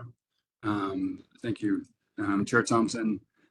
And we'll be brief and try not to run through each of the items, but a few that we think are worth discussing in terms of what additional evidence or technical testimony the Alliance identified in its very brief reply to the two efforts to dismiss the petition. Admittedly, we did not provide a comprehensive inventory of every piece of technical evidence that we would introduce into the case. It's relatively absurd to presume that we would provide that inventory in an initial response to a request to dismiss the petition. Suffice it to say that there is a robust collection of science and technical evidence that was not available in 2384, either because it had not been published or the pilot projects had not been completed, or because it was not allowed to be entered into the record. Now, as to whether or not some of the evidence that was not allowed to be entered, whether it was improperly excluded or properly excluded, is, in our opinion, irrelevant. Question was all of the science and technical evidence heard by the Commission? And our answer is no, for various reasons, one of which was the rule that was proposed was a prohibitory rule. So why did the Environment Department not seek to amend the record after the State of the Science Symposium? Why would the department have sought to amend the record at that point? Their proposal was to prohibit the reuse of treated produced water. Why bring in evidence that says you can use it if your proposal is to prohibit the use? And then I think one last comment, or two last comments. One, Mr. Weatherby mentioned House Bill 311. House Bill 311, there are no pieces of House Bill 311 or the proposed rule that overlap. House Bill 311 proposed to establish certain advisory boards in local jurisdictions that would allow those local boards to identify potential non-traditional water resources for reuse. At no point did it talk about permitting treated produced water or establishing criteria under which the reuse or the use of treated produced water could be achieved. And then finally, in terms of urgency, this is urgent. I think it's important to ask, why is Texas moving forward with the reuse of treated produced water? Right now, New Mexico produces plus or minus 7 million barrels of produced water a day. least 3 million of those barrels right now head over the border to Texas. Texas has 4 applications pending in front of TCEQ, authorize the discharge of treated produced water, 500,000 barrels a day. A permit is requesting to discharge treated produced water into Red Bluff Reservoir, south of the border. So we're sending between 3 and 5 million barrels a day of produced water to Texas. No one is going to pay to send that water back. So that water will be in Texas and Texas will use it. Now, I'm not suggesting that you should look at TCEQ and say, well, they did it, so should we. We're suggesting that there's science and technical evidence that supports this concept. The folks at the Texas Commission on Environmental Quality are not dummies. As a matter of fact, much of the thought leadership on the science that they're looking at, guess where it comes from? New Mexico State University. Doctor pays you. But what we are suggesting here is that this is an urgent moment. If we wait for 5 years to move from pilot project to reuse, there will be no more produced water in New Mexico to reuse. To the extent that it's here, there will be much smaller volumes. And I would also wager that we will not see very many pilot projects in New Mexico. Why? Why would you set up a pilot project north of the border in New Mexico when you can move much more quickly under the program that exists in Texas? So the era of pilot projects has come to an end. We've had dozens of pilot projects, most of them in Texas. And a lot of that data is available. We are suggesting that in support of the petition, that data will be brought to bear. Mr. Chair, Commissioners, I'd like to address just 2 additional points from the responses. The first one is the Water Alliance's participation. Mr. Sayer and I are attorneys. We were hired by different employers in 2023 and 2024. I'm sure you all have been employees at institutions and your employers have told you what you can and can't do, right?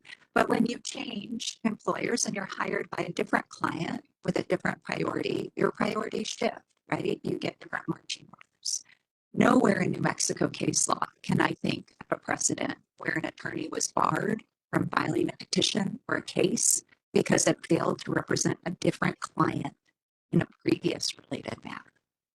That type of issue preclusion does not exist under New Mexico law, and it's a red herring for it to be argued in front of you today.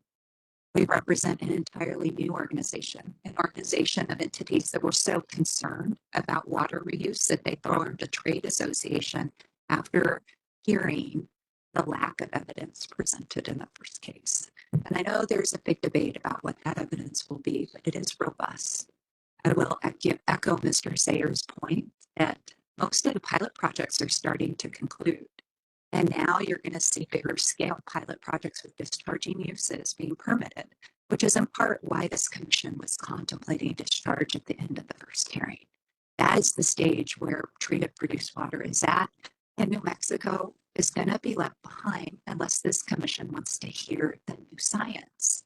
Never have I heard of a commission that decided to not hear new technical testimony, to not hear important input, and to cut the process short. New Mexico commissions and boards typically err on the side of hearing new evidence, hearing from new parties that did not present evidence before. I'm going to move on to the advisory committee. I think that the law has been misstated in Welk's response. When you look at the Water Quality Act, it has 2 different provisions in front of it. The first one is 74-6-4 subpart. Let's see. Yes. Sorry, I missed it.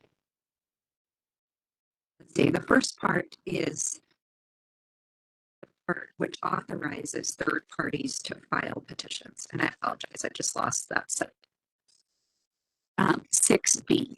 Sorry. And then that one specifically allows any third party to file a petition for rulemaking. Now, that petition does not necessarily have to be set by the commission, but they typically are. When NGO groups and environmental groups bring petitions for rulemakings, they're almost always set for rulemaking, regardless of the outreach that they've done with other groups. Here you have a diverse coalition of stakeholders and many letters of support on the record, supporting that you all hear this petition. And I encourage you to do so and not cut those voices short.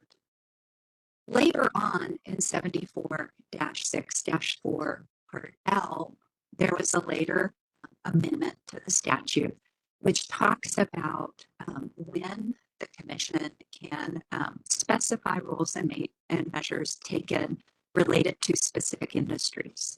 This amendment was made for the dairy and copper rule, and it does put a provision in there saying that the constituent agency shall convene an advisory committee. But nowhere did the legislature say that the agency's failure to convene an advisory committee would prevent or stop or preclude a third-party application. And in fact, if you think about that, that is an end to a third party's right. Had the legislature meant to tie a third-party applicant's petition in that way, they would have clearly said so. They would have said the third party must have the constituent agency first convene a committee about their proposed rule. And then it must be discussed by the constituent agency before the third party has the legal right to file a petition. That's reading language into the statute that does not exist. And the Supreme Court and Court of Appeals in New Mexico have talked about reading language into a statute. They've repeatedly said, we do not read language into a statute that is not there. We will read the language as written. Here, the obligation to hold an advisory committee does not run in third-party applications. There's no indication within the statutory language that it does.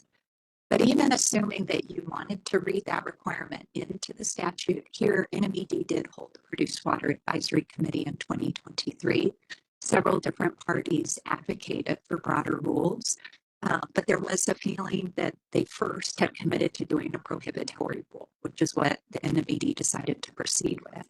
That doesn't mean that the science hasn't progressed since 2023. We're now in 2025, 2 years later, with most of the data and results from our pilot projects. New Mexico should hear that evidence, and you shouldn't cut the process short. Thank you.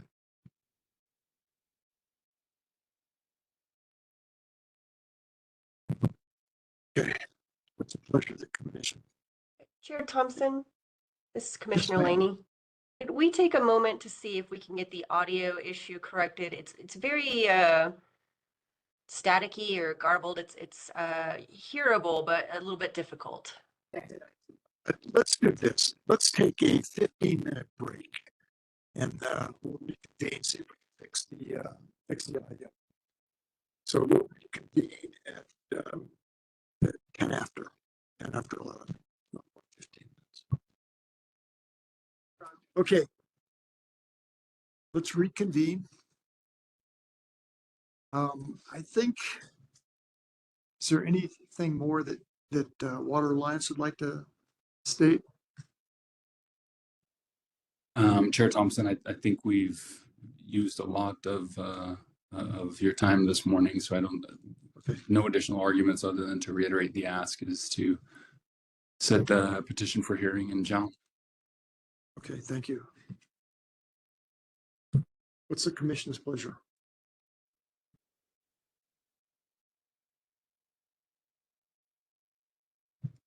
Commissioner Laney? Yes, thank you. Sorry, I was searching for the unmute button. I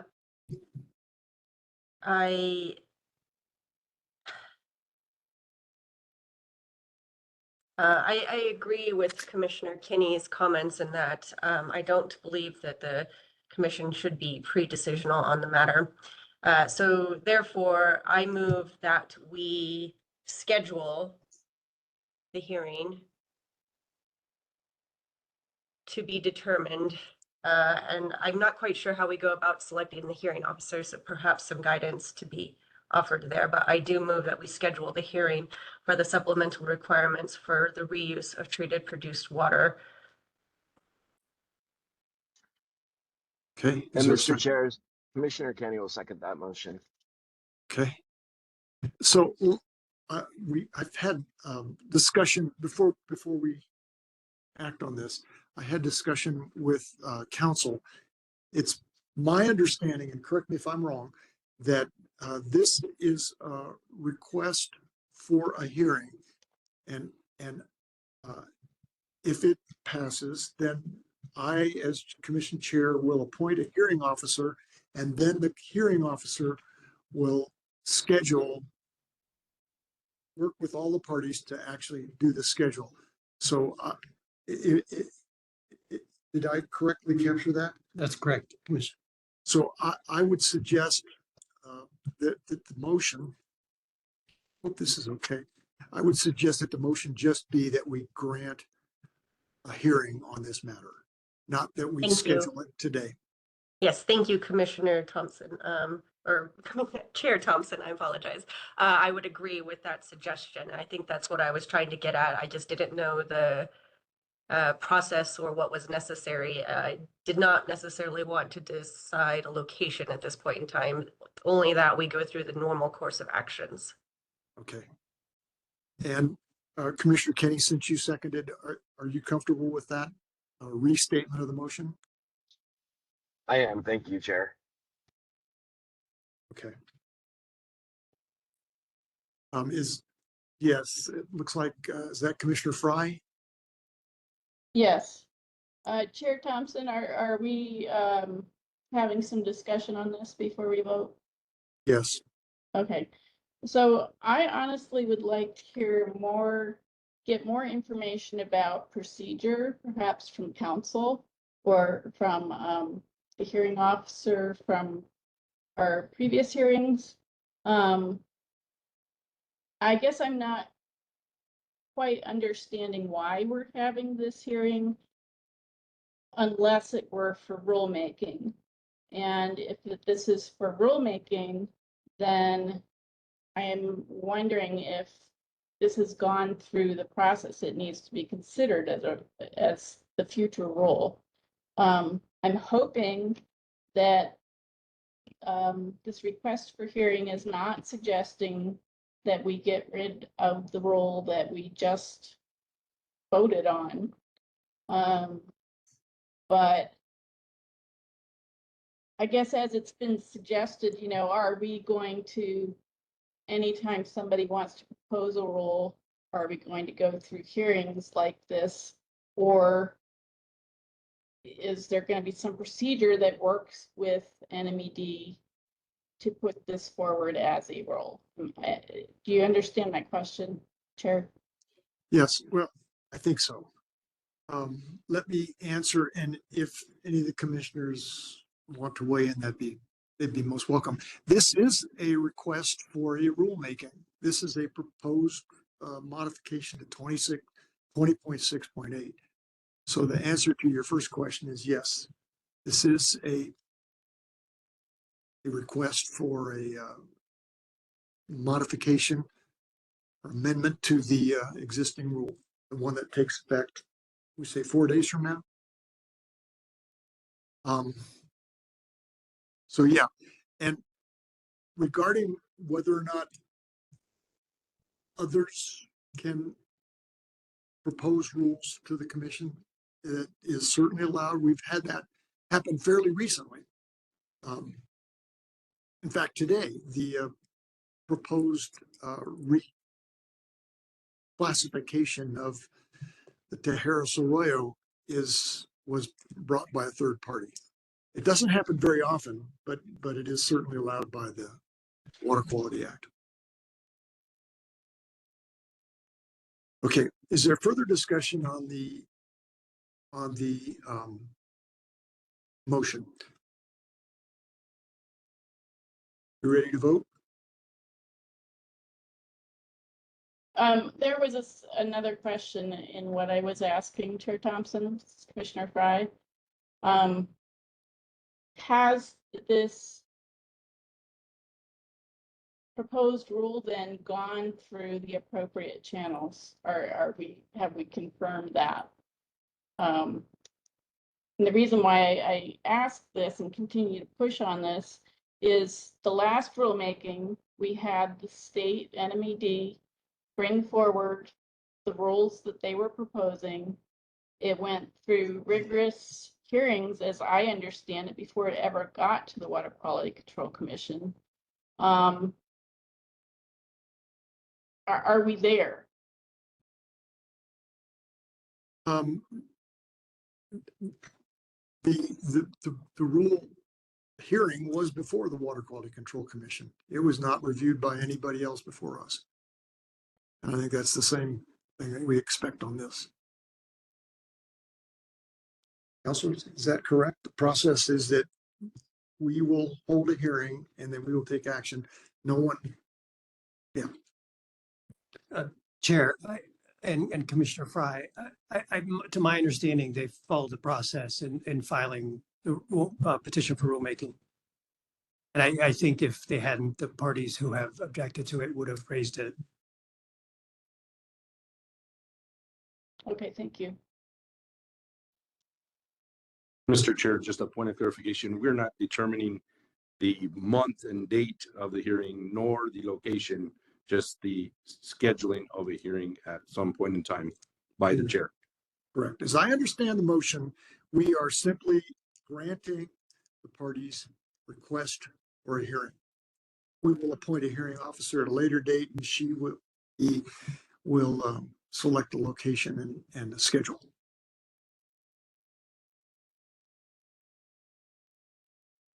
Okay, we're ready to vote. Ms. Jones, would you call the roll? I will, noting for the record that Commissioner Brankard left at 10 a.m. this morning. Commissioner Barunda, how do you vote? Yes. Commissioner Fry? Yes. Commissioner Kenny? Yes. Commissioner Laney? Yes. Commissioner Langer? Yes. Commissioner McWilliams? I will abstain. Thank you. Commissioner Patton? Yes. Chair Thompson? Yes. Commissioner Velasquez? Yes. Commissioner Vihil? Yes. Vice Chair Zemlik? Yes. Chair Thompson, the motion passes. Okay, thank you. It's going to be interesting. So I will work with the Office of Public Facilitation, identify a hearing officer, and we'll go from there. Thank you. Okay. Agenda item number 9 is the next meeting date for the commission. Our meetings are normally the second Tuesday. However, if we don't have either pressing matters or sufficient number of items on the agenda, we will postpone it. At present, I don't believe we have any agenda items, but sometimes they come in at the last minute. Chair Thompson, may I ask a question? I may have Yes. missed this. Did we complete agenda item number 5, or are we waiting for more comment or narrative from the Environment Department on that? I know that Commissioner Kinney spoke on it, but I didn't know if that was all that we were doing with it. So item number 5 was the Clean Water State Revolving Fund, and it was approval of the interest rates. And I believe based on Commissioner Kenny's comments that there is no action requested at present. Thank you for the clarification. Is that true, Commissioner? Commissioner Kenny? Okay, well, let's go on. So our next meeting will be on the second Tuesday of August, whatever date that is, and August 12th. Thank you. And if we don't have a full agenda item or a sufficient number of agenda items to justify a meeting, I'll let you know. Okay. Last, I guess, is adjournment. Take a motion to adjourn. A motion. This Commissioner Zamlik, I second. Okay, we're